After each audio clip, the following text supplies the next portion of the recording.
All right, so acceleration is not really something new for us. We've been kind of talking about it in relation to velocity versus time graphs already for the last week or so, okay? But now we need to kind of go over it for its own sake, all right? So the term acceleration means any change in velocity, right? That could be an increase or a decrease. It could be positive or negative, right? Because I can have an increase in a negative direction. It just means I'm going faster backwards, okay? So we don't ever use the term deceleration in physics, okay? Acceleration is any change in velocity, positive, negative, whatever, right? Which also means then that acceleration is a vector quantity, right? And thus would have to have a direction on it, okay, when given as an answer. Now, in order to make something accelerate, what do you have to do besides change its velocity? How do we make its velocity change? Yeah, we have to put in energy and we have to exert, and when we're putting in energy, we're exerting a force on that object, okay? Because all objects have something called inertia. And you'll learn more about this in Physics 20, but inertia is Newton's first law, okay? It's the tendency of an object to continue doing whatever it's already doing, okay? So as an example, Newton's first law says that this chair will sit here. Right? It's not rocket science. It's part of rocket science, but it's not rocket science in and of itself. Okay? This chair isn't going to move unless what? Unless we apply a force to it, right? Unless some unbalanced force acts upon it. Then it will begin to do what? Not just move, but accelerate. Now, if this was a chair that had frictionless wheels, okay, and frictionless floor and all that kind of stuff, if it was already moving at a constant velocity, what would it continue to do? Yeah, it would continue to move at a constant velocity. Okay, this is the problem that astronauts could encounter in space. If you are already moving and you have no propellant left, you're screwed. Okay, because if you have no propellant left, flailing your arms in space doesn't do anything. You'll just float away, according to Newton's first law, because there'll be no unbalanced forces to slow you. Okay, and your inertia will just carry you out into interstellar space somewhere, which could be bad. Okay, you wouldn't want that. Incidentally, if you ever become an astronaut, always clip to your spacesuit's belt a big, heavy wrench, whatever the heaviest, biggest wrench they have is. Always take that with you. Anyone know why?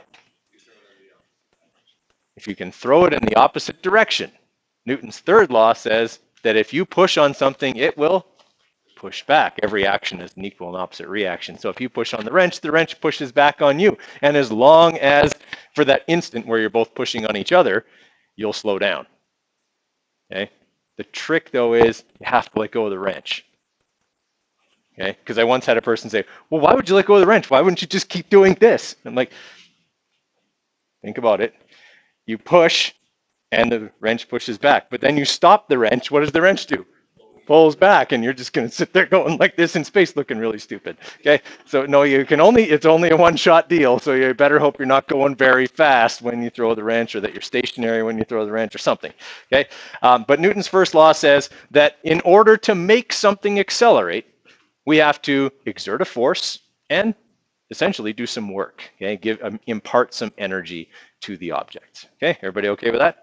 That's the extent to which you need to know what inertia is, right? We're going to talk way more about that in Physics 20. Okay, so acceleration, okay, is whenever the velocity of an object is changing. Okay, that's the definition of acceleration. Any change in velocity over time. Okay, and I have a nice typo there. Show how. Shows. Is that right in your notes? Shows how, not show how.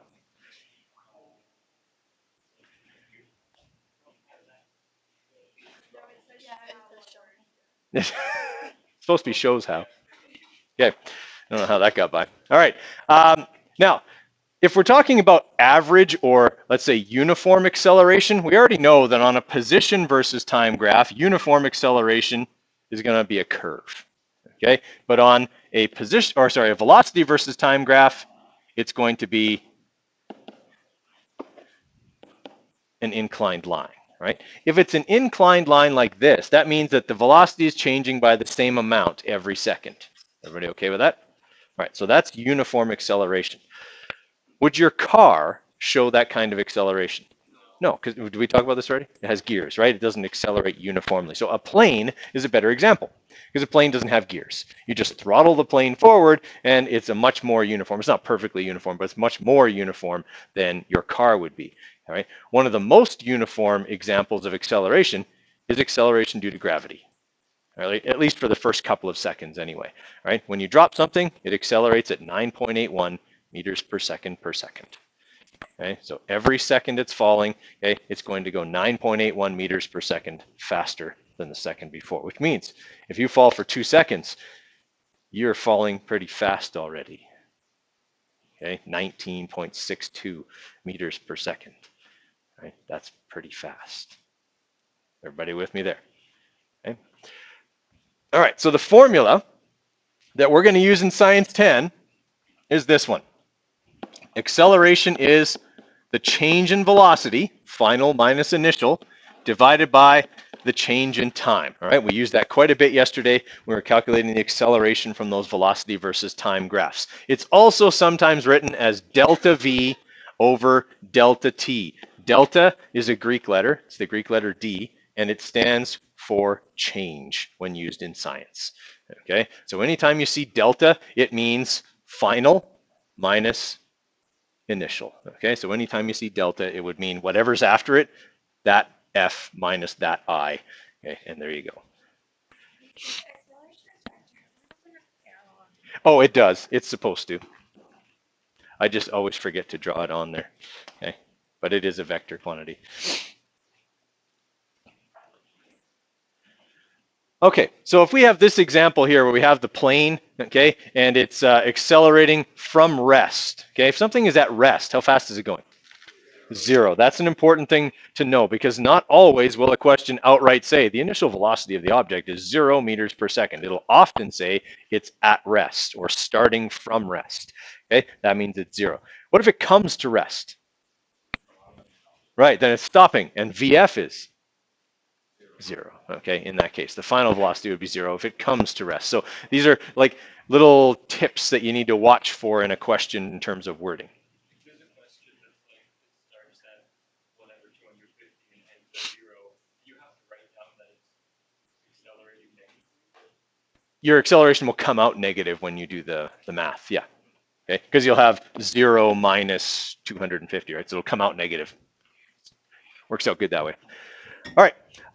So in this first example here, if I want to calculate the acceleration, it's exactly like what we did yesterday on our graphs. Okay, I would plug in that VF is 260 kilometers per hour. Okay, so if I'm plugging into this formula here, I would have 260 minus 0 because it started from rest, and that whole thing took 29 seconds.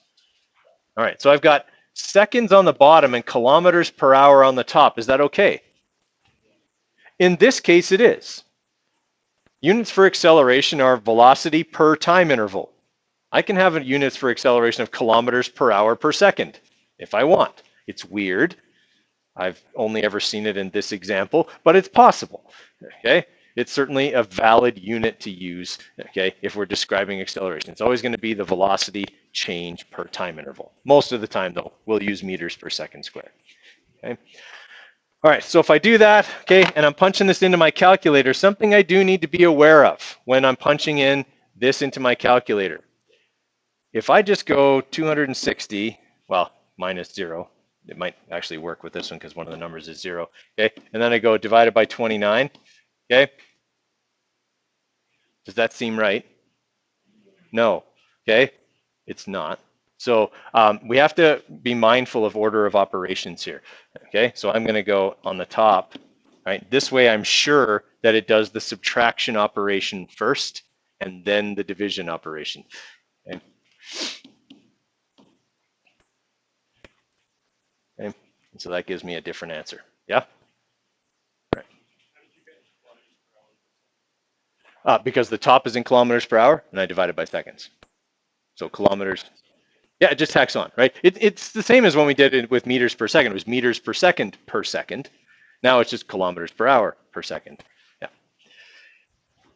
All right, so it's a fairly easy formula to use when you're just plugging into it, but we haven't looked at how do we manipulate it yet, right? So that's kind of our next thing to look at here. Sorry, we talked about units already a while back, so let's look at manipulation here. If I want to solve for t, what should I do? Okay, I've got to solve for it when it's on the top. So how do I get it on the top? Right, multiply both sides by it. All right, so I'm going to bring it over here, and then what am I going to do with a? Divide it over to this side. All right, so there's how I solve for t. That one's pretty easy. All right, what if I need to solve for VF? Before I add VI? Before I add VI? Right, remember the third rule of algebra? Move what's not attached first. T is not attached to VF, so I want to move it first. All right, so I'm going to multiply both sides by t. All right, and then I'm going to do what with VI? Add it. Okay, so right now, let's look at this formula the way this is set up. T times A equals the change in velocity. Okay, everybody all right with that? So if I want to find out what my final velocity is, I should take my change in velocity and add what I started with. Agreed? That kind of makes sense from a formula point of view. All right. You thought that was just a little markup there, didn't you? Okay. All right. I want to solve for VI.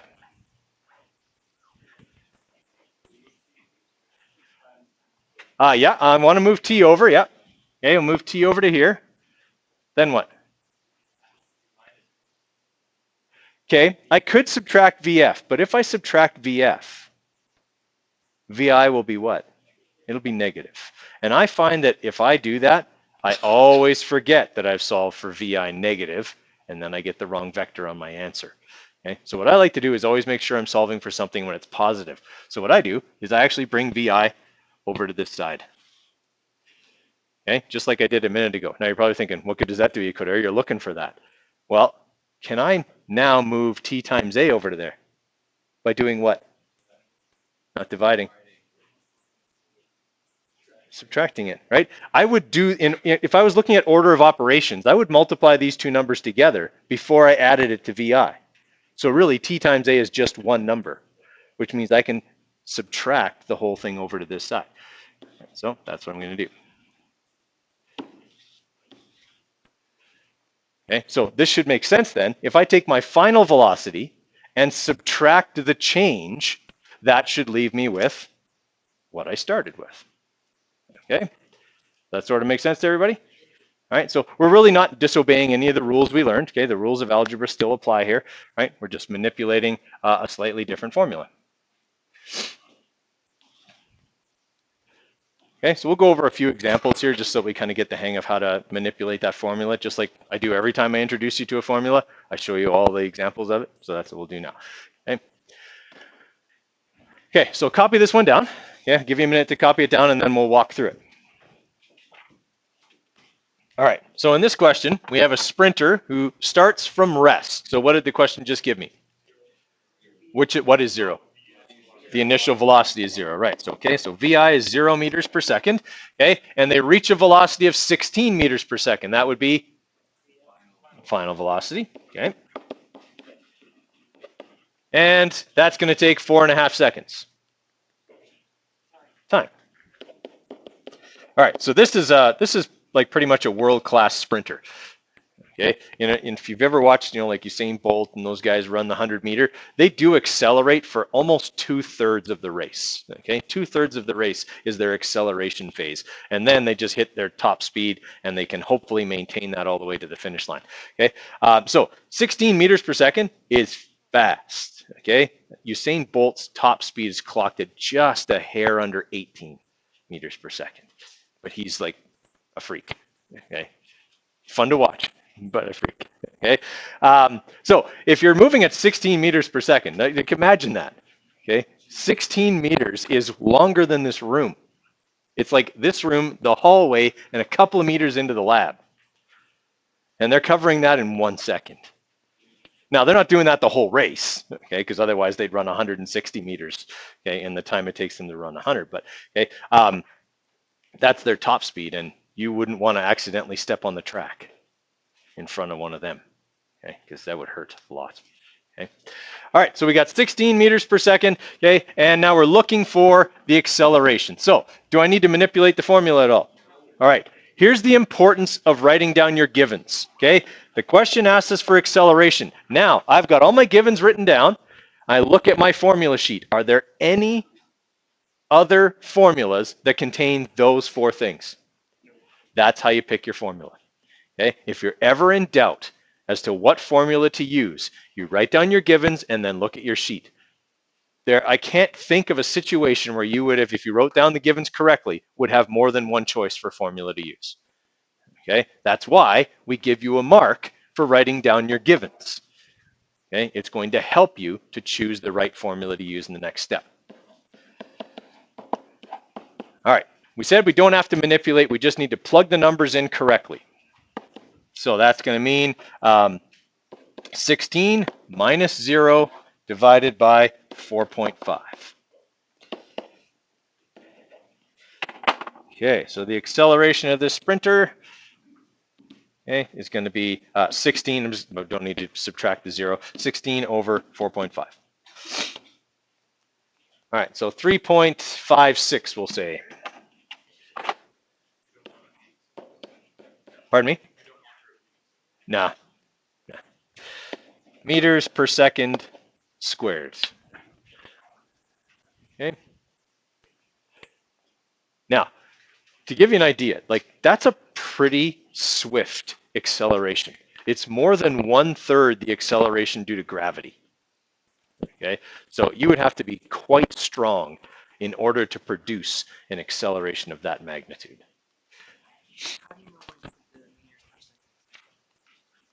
How do I know when to, if I'm solving for acceleration? Yeah, that's the only time I would use those units. Okay, and because I divided meters per second by seconds. Right? Okay, questions on the first one? So this would probably be, I would say, like maybe a 3-mark question.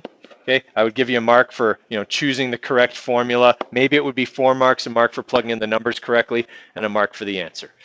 Okay, something like that. Okay. Yes, I would have to, but I caution you against that. Yeah, I think we've had that talk before, right? Yeah.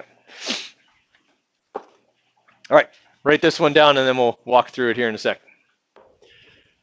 So we're looking for how long it will take. So anytime we're looking for how long something's going to take, we're looking for time. Okay, so time is our question mark. To take a jet to accelerate from rest, so VI is 0 meters per second, to 85, positive 85 meters per second. Okay, so I should put arrows over top of those. Okay, those are velocities. At a rate of positive 22 meters per second squared. All right, so I have A, the 2 V's, and I'm looking for T. So again, this is the formula I'm going to have to use. But I need to manipulate for T. So what do I do with T? Yep, swap A and T. So multiply both sides by T, okay, divide both sides by A, and we've got our formula. All right, so we're going to take our 85 minus 0 divided by 22. And these are both positive. Okay, so we have meters per second on the top, and we have meters per second squared on the bottom. So what are we going to be left with? Seconds, right? Because meters per second and meters per second squared, the meters per second will cancel, and we'll just have 1 second left over. Okay, so our units will end up being seconds, which is good because we were solving for something whose units should be seconds, right? All right, so we'll take our 85 divided by 22. All right, so we're getting an acceleration there of 3.86 meters per second squared. So is this jet working very hard? No, because it barely accelerated faster than the sprinter in the last question. Sorry, this is sorry, I was thinking that was acceleration. It is working very hard. 22 meters per second squared is a very large acceleration. Sorry, this is 3.8 seconds, 3.86 seconds. Okay, so how would you feel if you were in that plane and it was accelerating at 22 meters per second squared? Yeah, you'd be squished. Yeah, because you'd be pulling more than 2 Gs. Okay, so that means everything in your body would feel more than 2 times heavier than normal. All right, so it wouldn't be probably enough to peel your face back. Okay, like you see sometimes in those high G trainers, the guy's face is like that. Okay, it wouldn't be probably that bad, but you would certainly feel heavier and sluggish. Okay, 2 Gs is really nothing. Like an average roller coaster, like the Mindbender in Edmonton, through the loops, you can pull a little more than 4 Gs. Okay, but that's only for a fraction of a second at different points in the loop. Okay, on average through the loops, you're about 3.5 Gs, so 3.5 times heavier. Right? If you were to sustain that G force for any length of time, you might black out. Okay, why would you black out? Yeah, your brain gets deprived of blood actually, because your blood is heavier than normal, right? And so your heart is only designed to pump blood at 1 G. Okay, and so when it's suddenly trying to pump blood that's 3.5 times heavier, it's like I can't push blood to the head anymore, and the head just like, you know, your vision starts to narrow and then gets kind of gray, and you just go. Okay, it's kind of funny if it happens on the Mindbender because you can watch people's head; they're unconscious and their heads flopping all over the place. Yeah. It happens all the time. Take Physics 20. We go to West Edmonton Mall and ride all the rides. It's part of the physics course. So actually. Can I could sell a drowning man a glass of water, see?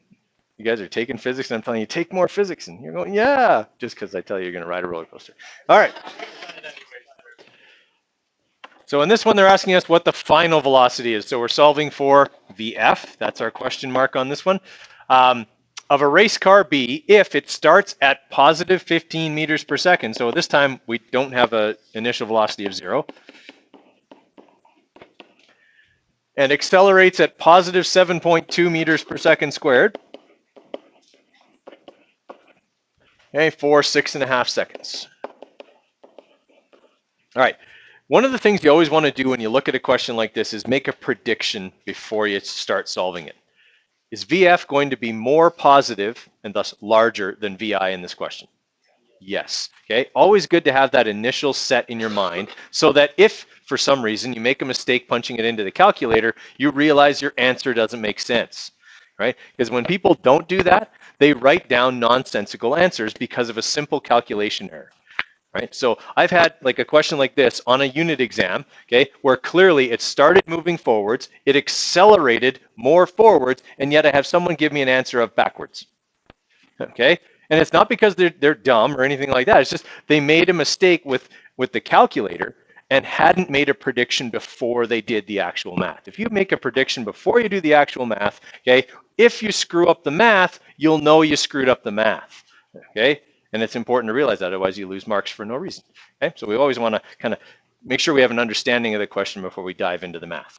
All right, so A equals VF minus VI over T. And now I'm solving for VF. So what do I want to move first? T, move what's not attached. All right, so I'm going to multiply both sides by T. What am I going to do with VI? Add it to both sides. All right, so now I'm solving for VF. So when I plug in my numbers then, that's going to be positive 15 plus 6.5 times positive 7.2. Okay. You don't always have to put in the positives. I'm just really kind of laying things out here. So 15 plus 6.5 times 7.2. Do I need to worry about order of operations this time? No, it's all in a line, so I'm good. Okay. All right, so the final velocity of this race car will be 61.8 meters per second.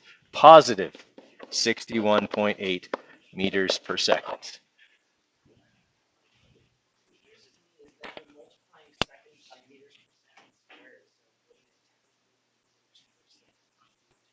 Nope. Meters per second squared times seconds. The seconds is on the top. So it cancels the squared and leaves me with meters per second. Okay, if it was on the bottom and the seconds multiplied, you're right. Okay, but in this case, The seconds is on the top, so they cancel each other off. That make more sense?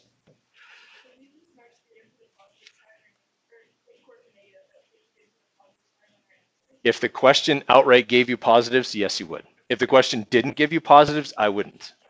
Okay, but in this case, it clearly outlines that the vector is positive, so your answer should reflect that. Okay, any other questions on that one?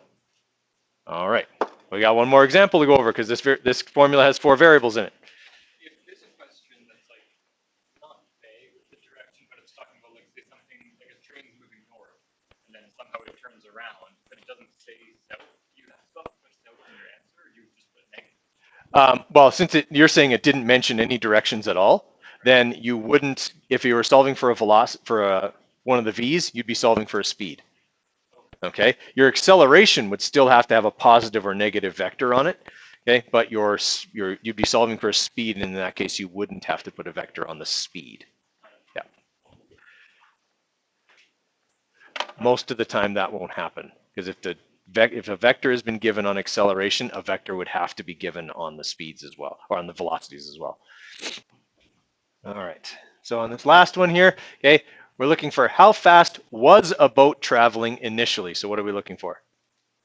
VI, right? Okay. So VI is our question mark. If it accelerated to positive 30 meters per second, so that's VF, okay, at a rate of positive 2.6 meters per second squared, okay, for 8.9 seconds. All right. Why is it important that I've said the acceleration is positive?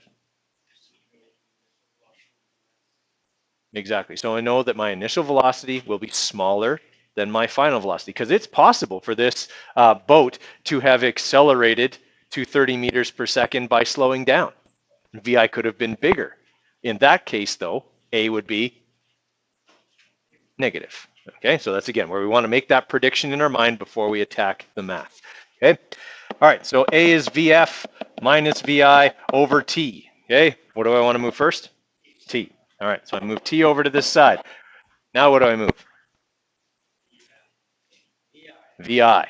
I want to make VI positive. Right now it's negative. Okay, if you don't have any trouble solving for a negative number, go right ahead. I just find I screw that up all the time. Okay, so I'm going to add VI to both sides. So now it's positive. Then I'm going to subtract T times A over to here. So I have my final velocity minus how much I changed my velocity by. That will give me my initial velocity. What you get a mark for is your givens, choosing the correct formula, showing a manipulation, not necessarily showing the mechanics of it, but showing the manipulated formula. Yep.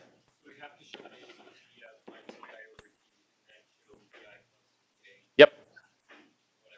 I know it seems redundant, but I give you a mark for choosing the correct formula. That way I can give you more credit, right? Because people might screw this step up. Then at least they get 2. They knew what formula to use, but their stumbling block was the algebra, right? All right, then we're going to plug in the numbers here. So we've got positive 30, okay, minus 8.9 times positive 2.6.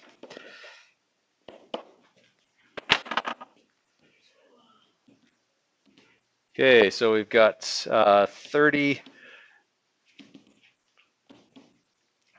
minus 8.9 times 2.6. All right, so the boat was initially traveling at 6.86 meters per second positive.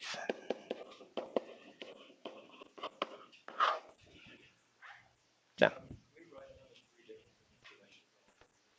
I would prefer you didn't, because then you're just using that instead of repeatedly manipulating the formula. And if on the unit exam I see that on your formula sheet, you'll get a brand spanking new clean one. And then I'm worried. Yeah. So no, I would not write down the manipulations of every formula on your formula sheet. I know a lot of people do that, but I wouldn't, because then you're not going to practice the manipulations, and when you get to the test, you won't be able to do it.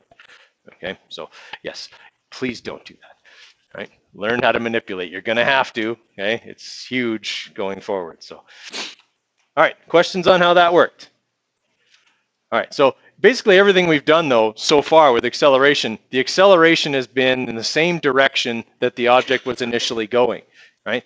It's still the same mathematically, but it becomes a little more interpretation dependent when we start having an object change direction. So for example, if I throw this marker up in the air, it's initially moving upwards, but its acceleration is downwards. And so that means, it's going to change direction at some point and things like that we have to think about as well. All right. So try this one. I want you to actually try and work this one out all on your own before I go over it. Okay. I'm rolling a ball up a hill, initially up. Okay. What's going to happen to it over the course of time?